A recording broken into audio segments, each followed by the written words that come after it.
this is probably TMI, but I'm still gonna tell you. I would just put like a pillow between us because I didn't want to feel that part of my body, and I definitely don't want him to feel it. Am I making this video because it's a sensitive topic जिसके बारे में ज़्यादा लोग बात नहीं करते हैं, and those who relate to it are gonna really be helped by this video? Yes. But am I also making this video because I know all the creepy men are gonna click on it and my views are gonna go up? Yes, that's how marketing works. Hi everyone, my name is Ella. I'm a 20-year-old woman of transgender experience, and this video is one that बहुत लोग have been waiting for the longest time. And मैं बहुत time से avoid कर रही हूँ to make a video like this because naturally it's something that I'm not very comfortable talking about. Not just because I'm transgender, but also because I'm Indian. And culturally, well, this aspect of your life, you know, sex and intimacy and dating and all these things, they're not something that you grow up feeling comfortable to talk about. Like हमें मतलब नहीं होता इतना open space. But अपना personal discomfort and insecurities सब side में रख के I'm still gonna make this video because I know there's someone who feels the same way as I do, and this is probably gonna be great help to them. And with that hope, I wanna tell you how I do it. Well, not exactly how I do it, but like my experience with it, how it is for me. I'm not necessarily comfortable with my body. How am I supposed to share a body that I don't like myself with somebody else? Like, how do I take my clothes off in front of them if I don't even like what's under my clothes? So उस वजह से for the longest time until I was, you know, थोड़ा सा comfortable, completely away from dating. Like I wouldn't want to date, or the most I would do is like flirt with people online.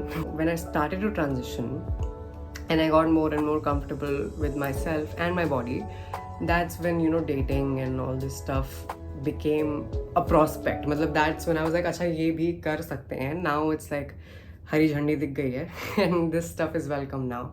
Because I had so many things that I was uncomfortable with. It had to be like a very intimate, close relationship, somebody who understands you, somebody you can talk to, and only then would I be comfortable, you know, sharing myself with that person. You know, I remember when I was 17 and a half or 18 and I got my first boyfriend, and you know, I used to go out with him. This is the first time I've gone out with a guy on a date or anything, and I remember it was still just very, very stressful for me because I was like, oh my god, I have to shave my entire body, and like I have to talk like this, and like I remember when we would go to the park or anything, and I would just sit and he would like put his hand on my face and I would like, fuck, मैंने shave किया था क्या? Like, can you feel my stubble? Can you feel my 5 o'clock shadow? So all that stuff like subconsciously would keep playing in my mind. I feel like a major part of having a good sexual experience or like a good romantic or like any physical sort of intimacy is to be kind of calm and chill here, so you can really ease into whatever you're doing. And that was very, very difficult for me to achieve because like I said, there's elements about my body that I don't like, and every time somebody touches me, I'm reminded of those elements. So if he's putting his hand on my face, I was like, oh my god, can he feel the hair there? If he's kissing me on the lips, I'm like, oh my god, can he feel my mustache? And then obviously doing anything more is completely and entirely off the table. But luckily for me, everybody like लोग भगवान से मनाते हैं कि they never have to do long distance. And I remember when I first found out that like my relationship was gonna have to be long distance, like obviously I was sad, but in the back of my mind I was like, jackpot, because I was like, now I don't have to like say no to this person. Do you know what I mean? Like I don't have to actually be like, oh, I don't want to do it, so I'm not gonna look difficult. Like that was another thing. I was very afraid of coming off as looking difficult to love, because I've heard this narrative over and over again that nobody's gonna love you anyways, so why would I want to make it more complicated when finally somebody's loving me? So I was like, yay, I don't even have to say no to anything. This person is gone now, and like now we don't have to do it. I don't know if you like, I didn't know, but intimacy is 10 times harder in long distance than it is like in person. I feel like in person it's actually easier. I didn't do a lot in that relationship, and I remember I couldn't do a lot. Like it just wouldn't work. Do you know what I mean? Like every small thing, like I said, would just remind me of something that I didn't like about my body, and that was obviously on me, and I had to figure things out and learn what I like, what I don't like.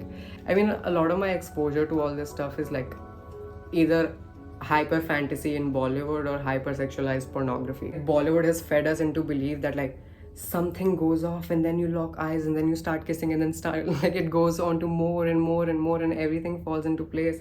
मतलब real life में ऐसा नहीं होता इतना smoothly, like, and in real life there's a lot of awkward moments and there's a lot of like don't do that, ऐसे करो वैसे करो. Then you add on the fact that you have to talk about the fact that you're transgender, that's why you don't like this, that's why you don't like that, so you're constantly being reminded of this thing that you don't like. This can be difficult for people who aren't transgender or who don't have dysphoria to understand. But like, you know what the biggest insecurity about myself, like my biggest insecurity about my body is like right here. And biologically, like, my body works like a man. And see, it makes me uncomfortable to talk about this, but I'm still gonna try to make you understand. Like, this is my biggest insecurity. My body works like a man. So every time a person that I love touches me, my body decides to make my biggest insecurity even bigger. Fuck, this sucks to talk about. It's just very difficult. Like, a moment that's supposed to be like, you know, this moment of softness and passion and love and romance is immediately turned into something else because my body is kind of working against me.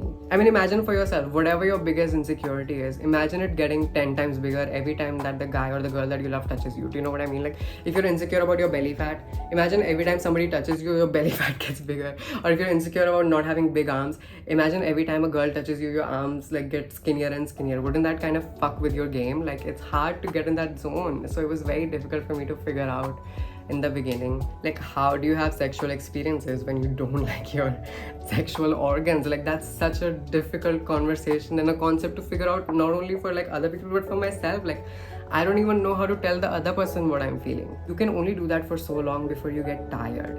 But in the end, you know, it really comes down to being more comfortable with yourself. For me, that was changing a few things about myself, you know, growing my hair out and dressing in a certain way, wearing clothes that fit me in a certain way, getting laser hair removal, getting on hormones, and having my body, you know, look to a point where I feel comfortable with somebody else seeing it, because I like what I have. So you can look at it, you can touch it. And my advice to people who, you know, who are transgender and they're exploring, you know, these things in your life, don't rush into it. And don't feel pressured into it, because again, I know that a lot of people feel like they don't deserve it, or like they're never gonna find it. So the first thing that they find, they want to stick on to and hold on to forever. And that can really cause you to make a lot of dumb decisions, which I have for sure. Like, I've done so many dumb things for validation.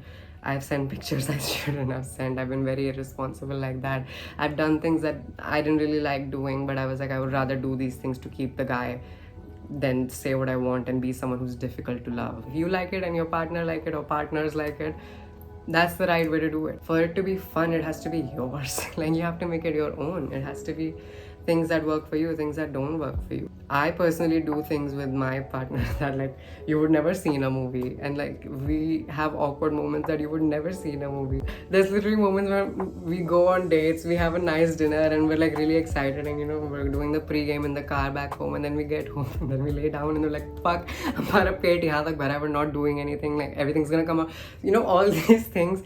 Like, stuff happens. For a lot of people, we're like this special experience, you know, we're this thing that's different from other girls, and a lot of people are just in it for this wild fantasy and this wild experience. And like, it's very common for people to fetishize you or fetishize parts of your body, and like maybe you're not comfortable with that. So really, just don't just jump into anything because you feel like it's the only thing that you're ever gonna have, and remember that it's about you too.